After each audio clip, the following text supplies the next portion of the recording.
গঙ্গোপাধ্যায় বাড়ির বড় কর্তা হাতের খবরের কাগজটা টেবিলের ওপর ছুঁড়ে দিয়ে তার স্ত্রীকে ডেকে বললেন, মেজ বউকে একবার ডেকে দাও তো। এক গলা ঘুমটা দিয়ে ভাসুর ঠাকুরের সামনে এসে দাঁড়ালেন কাদম্বিনী। ডেকেছেন দাদা? ভাসুরের কণ্ঠে যেন মেঘ ডাকল। টেবিলের ওপর পড়ে থাকা বঙ্গবাসী পত্রিকাটি দেখিয়ে বললেন, পড়ে দেখো, তোমার জন্য তোমার স্বামীর, আমাদের পরিবারের সম্মান আজ কোথায় নেমেছে। নিজের জেদটাকেই চিরকাল বড় করে দেখলে, আর দ্বারকাও তোমার তালেই তাল দিয়ে গেল। ছি ছি, খবরের কাগজ দেখে লজ্জায় মাথা কাটা যাচ্ছে। কৌতূহলের সঙ্গে পত্রিকাটি তুলে নিলেন কাদম্বিনী দেবী। প্রথম পাতাতেই চোখ আটকে গেল, কান মাথা ঝিমঝিম করতে লাগলো রাগে। কি নির্লজ্জ আক্রমণ, কি কুৎসিত কার্টুন! দ্বারকানাথ রূপী একটি ভেড়া, তাকে দড়ি বেঁধে ঘোরাচ্ছেন কাদম্বিনী।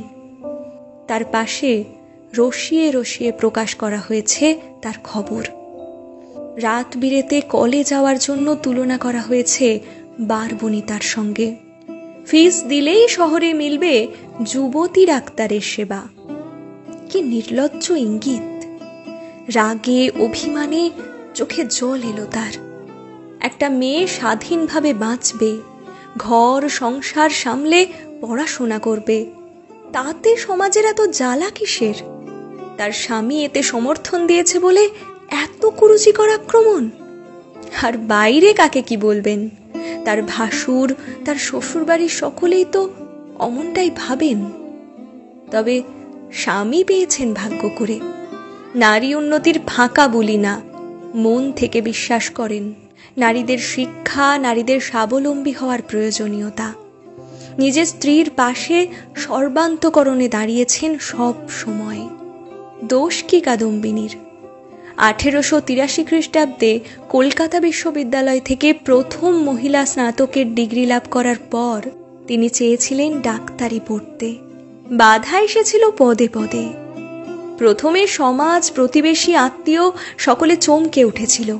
সে কি, মেয়ে পড়বে ডাক্তারি? সব ছেলেদের মাঝে একা শরীর নিয়ে শিক্ষা, ইজ্জত থাকবে সেখানে? সমাজ কি বলবে? চারিদিকে নেতিবাচক কথার মাঝে সায় দিলেন বাবা, তুই ডাক্তারি পড়, সমাজের ফালতু কথাই কান দিস না।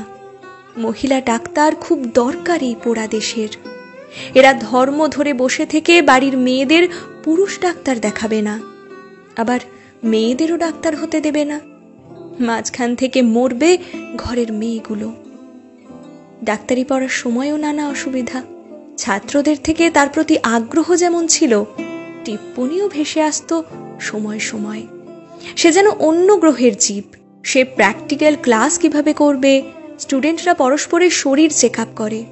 কাদম্বিনীর ক্ষেত্রে কি হবে? সেই সময় এগিয়ে এলেন এক শিক্ষক, দাড়ি গোপওয়ালা, ঋষিতুল্য চেহারা। তিনি বললেন, এইসব নিয়ে ভেবো না, আমি ব্যবস্থা করে দেব। যে কোনো প্রয়োজনে এগিয়ে আসতেন তিনি, উৎসাহ দিতেন। কখন যেন কাদম্বিনীর লড়াইয়ে শরিক হয়ে গেলেন সেই শিক্ষক। ভরসা পরিণত হলো প্রণয়ে। সেই থেকে লড়াইয়ের সঙ্গীকে জীবনের সঙ্গী করে নিলেন কাদম্বিনী। বয়সে 18 বছরের তফাৎ। বিপত্নিক, কিছুই বাধা হলো না। ব্রাহ্ম সমাজের নেতা, সমাজ সংস্কারক এই লোকটির মধ্যে কাদম্বিনী খুঁজে পেলেন এক প্রকৃত মানুষকে। তার উৎসাহ এবং চেষ্টাতেই কাদম্বিনী পেলেন প্রথম ভারতীয় মহিলা হিসেবে ইউরোপীয় চিকিৎসা শাস্ত্রের ডিগ্রি। সেই উদার, মানবতাবাদী, সমাজ সংস্কারক মানুষটির নামে এমন কুৎসা! শিক্ষা দিতে হবে বঙ্গবাসী পত্রিকার সম্পাদক মহেশ পালকে। আদালতে যাওয়ার সিদ্ধান্ত নিলেন তিনি। দ্বারকানাথ বললেন, ছেড়ে দাও, কি দরকার এইসবের? কিন্তু কর্তব্যে অটল কাদম্বিনী বললেন, না, এই লড়াই আমার নিজের জন্য নয়। বাংলার ঘরে ঘরে যেসব মেয়েরা শিক্ষার জন্য গুমড়ে মরছে, সমাজের ভয়ে এগোতে পারছে না, এই লড়াই তাদের জন্য, যাতে শিক্ষার জন্য এগিয়ে আসা নারীদের কেউ কলঙ্ক লাগাতে না পারে। এ লড়াই তার জন্য লড়লেন তিনি। মহেশ পালকে 100 টাকা জরিমানা এবং 6 মাসের কারাবাসের ব্যবস্থা করে তবে থামলেন। আইনের লড়াই জিতলেও সমাজের লড়াইয়ে জয়ী হওয়া অত সহজ ছিল না। রক্ষণশীল সমাজ রীতিমতো ঘৃণার চোখে দেখত তাকে। এমনই এক পরিবার ছিল কলকাতার রায়চৌধুরী পরিবার। গৃহকর্তা মনে করতেন মেয়েদের স্থান অন্দরমহলে, আধুনিক শিক্ষা বিগড়ে দেয় মেয়েদের। সেই পরিবারের আদরের কন্যা সন্তান সম্ভবা মেয়েকে নিজের কাছে আনিয়ে রাখলেন। একদিন রাত্রে প্রসব বেদনা উঠল। ধাইমা বলা ছিল, কিন্তু পরিস্থিতি জটিল হয়ে উঠল।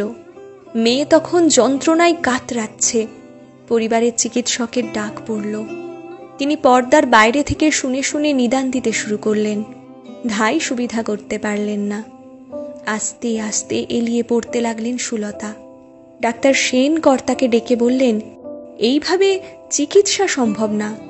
যদি পুরুষ ডাক্তার দিয়ে না চিকিৎসা করান, কাদম্বিনী গাঙ্গুলিকে কল দিন। সম্প্রতি লন্ডন থেকে বিরাট ডিগ্রি নিয়ে ফিরেছেন। একটু ইতস্তত করে কর্তা বললেন, এই রাত্রে তিনি আসবেন? সমাজ কি বলবে তাকে? ঝংকার দিয়ে উঠলেন ডাক্তার সেন, সমাজ বলতে তো আপনাদের মতো গোড়া লোকেরা। আধুনিক পৃথিবীতে তাদের মতামতের কোনো দাম শিক্ষিতদের কাছে নেই। আপনারা এবার মুখ বন্ধ রাখুন। মেয়েটাকে বাঁচান আগে।